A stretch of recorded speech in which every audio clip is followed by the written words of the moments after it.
ഇന്ന് നമുക്ക് നല്ലൊരു വെജിറ്റബിൾ പുലാവ് റെഡിയാക്കാം.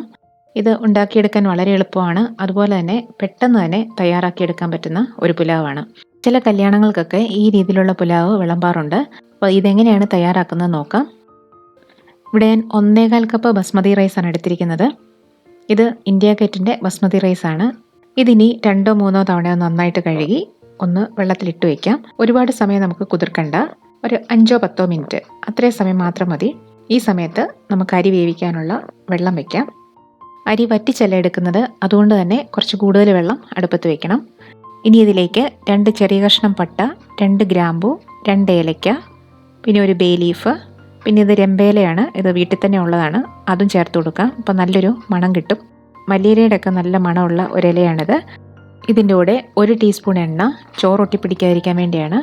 പിന്നെ ചോറിന് ആവശ്യമായിട്ടുള്ള ഉപ്പ്, കുറച്ച് കൂടുതൽ ഉപ്പ് ചേർക്കണം. പിന്നെ കുറച്ച് പുതിനയില. അപ്പോൾ റൈസിന് നല്ലൊരു മണം കിട്ടും വെന്ത് വരുമ്പോൾ. ഇപ്പോൾ വെള്ളം നന്നായിട്ട് തിളച്ചിട്ടുണ്ട്. ഇനി നമ്മൾ ആ കുതിർത്ത് വെച്ചിരിക്കുന്ന അരി ഇതിനകത്തേക്ക് ചേർത്ത് കൊടുക്കാം. നമ്മൾ ഈ റൈസ് ഫ്രൈ ചെയ്യുകയോ ഒന്നും ചെയ്തിട്ടില്ല. ജസ്റ്റ് ആ വെള്ളത്തിൽ നിന്ന് കോരി മാറ്റി ചേർക്കുകയാണ് ചെയ്തത്. ഇനി ഇതിൻ്റെ കൂടെ ഒരു 1/2 നാരങ്ങയുടെ നീരൂടെ ചേർത്ത് കൊടുക്കാം. അപ്പോൾ റൈസിന് നല്ലൊരു കളറും കിട്ടും. വെന്ത് വരുമ്പോൾ ഒട്ടിപ്പിടിക്കത്തുമില്ല. കുരുവൊക്കെ നീക്കിയ നാരങ്ങയാണ്. ഇനി കുറച്ച് കുരുമുളകും 1 പച്ചമുളകും കൂടെ ഇട്ട് കൊടുക്കാം. ഇത് ആദ്യം തന്നെ ഇട്ട് കൊടുക്കാമായിരുന്നു, അത് വിട്ടുപോയതാണ്. ഇപ്പോൾ അരി ഇട്ടിട്ട് ഒരു 7 മിനിറ്റൊക്കെ ആയിട്ടുണ്ട്. ഇത് പാകത്തിന് വെന്തിട്ടുണ്ട്. ഒരു 90% ഒക്കെ വെന്താൽ മതി. നമുക്കിനി ഇത് കോരി മാറ്റാം. കുറച്ച് അരിയേ ഉള്ളൂ, അതുകൊണ്ട് തന്നെ ഇത് ഇരുന്ന് ഒരുപാടങ്ങ് വേകുകയില്ല. പാകത്തിന് വെന്തിട്ടുണ്ട്. ഉടഞ്ഞൊന്നും പോകുന്നില്ല. ഇനി ഇത് നമുക്ക് കുറച്ച് നേരം ആവി കയറ്റാനുള്ളതാണ്. കുറച്ചുകൂടെ ഒന്ന് സോഫ്റ്റായി കിട്ടും അന്നേരം. ഇനി പുലാവിൽ ചേർക്കാനുള്ള കാഷ്യൂനട്ട്, കിസ്മിസ് ഒക്കെ ഒന്ന് വറുത്തെടുക്കാം. കുറച്ച് മതി, ഒരു 10-15 എണ്ണം വെച്ചൊക്കെ ചേർത്താൽ മതി. ഇത് സൺഫ്ലവർ ഓയിലാണ് ഇത് വറുത്തെടുക്കുന്നത്. പിന്നെ ഒരു 1.5 സവോള എടുത്തിട്ടുണ്ട്. ഇത് ഞാൻ ഉപ്പിട്ട് തിരുമിയിട്ട് ഒന്ന് പിഴിഞ്ഞെടുത്തിരിക്കുന്നതാണ്.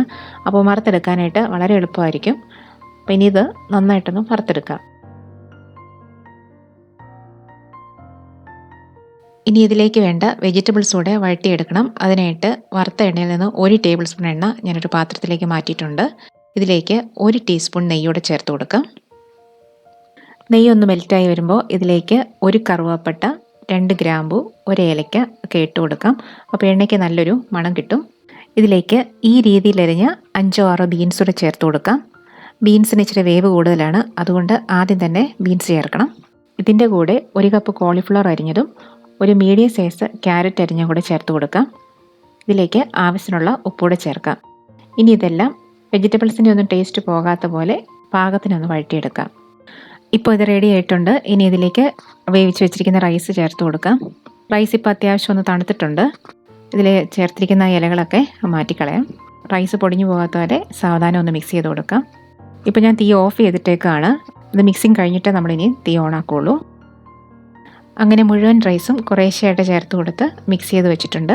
ഇനി ഇതിലേക്ക് അല്പം പുതിനയില, അല്പം മല്ലിയില, പിന്നെ വറുത്ത് വെച്ചിരിക്കുന്ന സവോള, കാഷ്യൂനട്ട്, കിസ്മിസ്, അതിൻ്റെ കൂടെ 1 ടീസ്പൂൺ നെയ്യ്, ഇത്രയും ചേർത്ത് പാത്രം ഒന്ന് അടച്ചു വയ്ക്കാം. എയർ ഒട്ടും പുറത്തു പോകാതിരിക്കാനായിട്ട് 1 ഗ്രാമ്പു വെച്ച് ഇതൊന്ന് അടയ്ക്കാം. ഇതിന് ഒരു 10 മിനിറ്റ് ലോ ഫ്ലെയിമിൽ വയ്ക്കാം. അത് കഴിഞ്ഞിട്ട് നമുക്കിത് തുറന്നു നോക്കാം. ഇപ്പോൾ റൈസൊക്കെ പാകത്തിന് വെന്ത് വന്നിട്ടുണ്ട്. ഇനി ഇതെല്ലാം നന്നായിട്ടൊന്ന് മിക്സ് ചെയ്യാം. അങ്ങനെ നമ്മുടെ പുലാവ് റെഡി ആയിട്ടുണ്ട്. നല്ല പുലാവാണ്, ട്രൈ ചെയ്ത് നോക്കുക. ഈ അളവിൽ നിന്ന് നമുക്ക് 3 പേർക്ക് കഴിക്കാനുള്ള പുലാവ് കിട്ടും. റെസിപ്പി ഇതുപോലെ തന്നെ ഫോളോ ചെയ്യാം.